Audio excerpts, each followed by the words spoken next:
Our next speaker is Elena Buffalo. Elena is 21. She lives in an apartment in Woburn with her emotional support cat, Jasper. Her parents live in Florida now, and she visits them as often as she can. Elena has one brother who she sees often. Elena began working as a peer mentor in 2017. In 2018, Elena was promoted to peer coordinator and works full-time for the NAN Project, an agency that promotes mental health awareness and suicide prevention within high schools. Elena owes her success to the NAN Project and to her own support services, which helped her gain confidence and purpose. Welcome, Elena.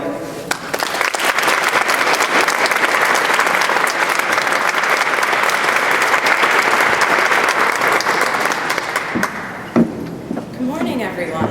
Good morning. So, my name is Elena. Lift the mic. Lift the mic? Okay. How about now? Yeah, that's how. So to start off my story, I'd like to give you guys some background information on my life. I am adopted from Brazil. I have two crazy but loving adopted parents who I call mom and dad. My mom is from Brazil. She's actually from the same part as me, and then my dad's from Finland. So they're from two completely opposite sides of the world. Then I have a brother. He's not my biological brother, but he's my brother at heart. So ever since I was a kid, I was picked on. For mostly all my life, I grew up in a mainly white race community with a few African American, a few Indian, and a few of everything else. Then there was me, Brazilian. As you guys can tell, I don't have straight hair. I have really frizzy, poofy, crazy curly hair. And I love my hair now, but back in the day it was a really big problem. When I was younger, a few girls in the library would pull on my hair because they didn't believe me it was real. They thought it was a wig. So they tried to pull it out. Another thing was I hit puberty really early. I started developing in elementary school when other girls didn't, and because of that, they noticed and would constantly say something about it. I remember one time coming home crying to my mom, telling her that I wanted surgery because girls were calling me fat in school. And my mom told me to wait till I get older because people will be jealous. It's true. I have an hourglass figure, or you can even say I got them thick thighs, and I'm totally okay with it. You can still be beautiful with a little extra skin on you, and you can still be beautiful and have curves. The number on the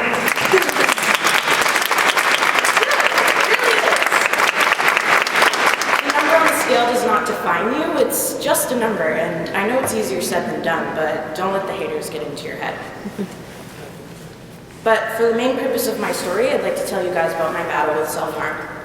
The first time I ever tried to purposely hurt myself was when I was 12. I would hurt myself occasionally up until I was 15, and then that's when my addiction to self-harm started.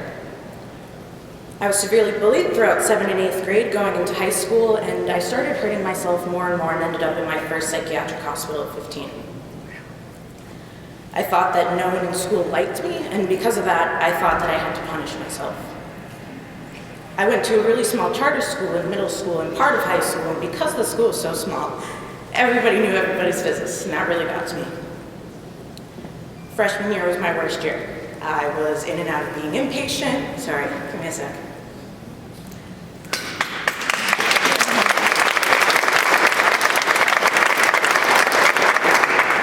It's hard sometimes.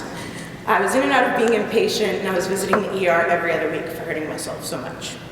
It was horrible and really time-consuming. Self-harm became my drug, and I made it a daily routine. My mom set up a surprise 16th birthday for me, but I ended up missing it due to being in the hospital. The end of my freshman year sucked. I had my first severe suicide attempt, and I thank God every day that my brother saved me and found me, because I wouldn't be up here sharing my story if it wasn't for him. Going into sophomore year, I had another attempt, landing me back in the hospital second week of school. And when I came back, my school had this really big meeting on whether or not I should go to a bigger or better school for my needs. And about a week later, that's what ended up happening.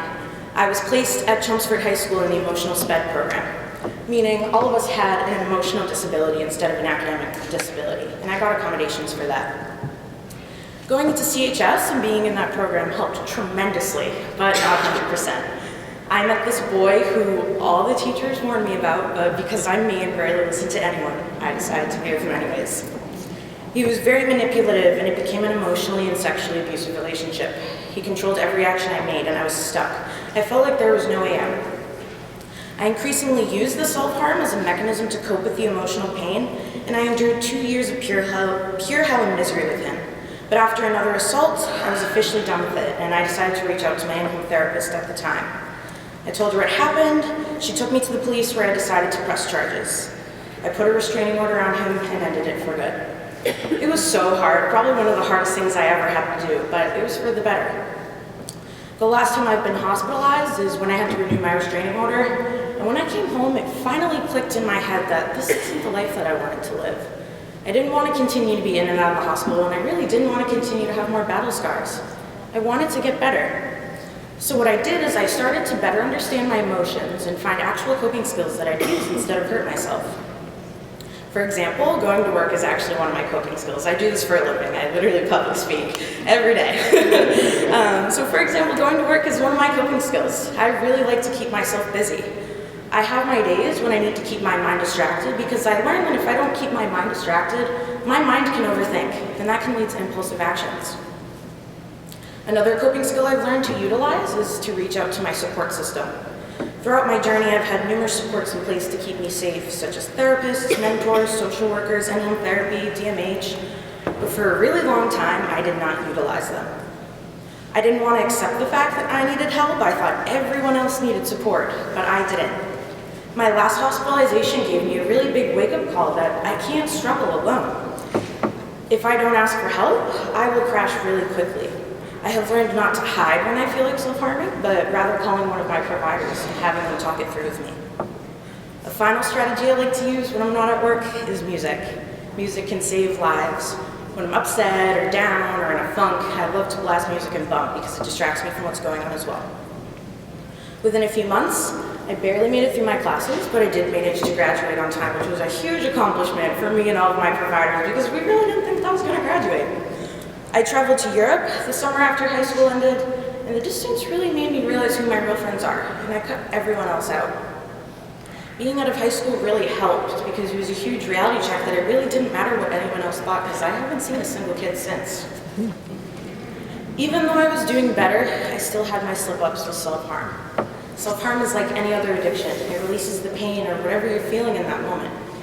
But I want all of you to know, though, that self-harm will always be something that I struggle with. It was the way that I coped for the past 9 years. But the difference between me now and back then is that 1, I have way more self-control than old Ellie ever did. 2, I have many positive coping skills that I utilized before it could reach that point. 3, I'm not addicted the way that I used to be. And 4, I have it tattooed on me, but I have promises to keep.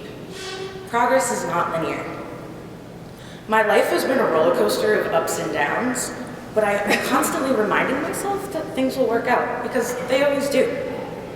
I had always thought I'd go straight to college right after high school, but instead I actually took a gap year and realized that that's exactly what I needed. A lot of people think you need to have a plan right out of high school, and that's not true at all. I wasn't ready for that. You have your whole life to figure out what you want to do. Now I work full-time for the Dan Project, and one thing that I can say now that I wouldn't have been able to say a few years ago is that I'm happy. I'm living proof that if you actually try to work and focus on yourself, you can overcome your struggle. I want my story to show others that you do have a second chance to change your life around in a positive way. 3 years ago, I would have never expected to be living, let alone thriving. I proved to myself and all my haters that I'm strong enough to take care of myself without going into my old routine of self-harm. I am no longer controlled by my past. Now I'm moving forward and living lavish. Thank you.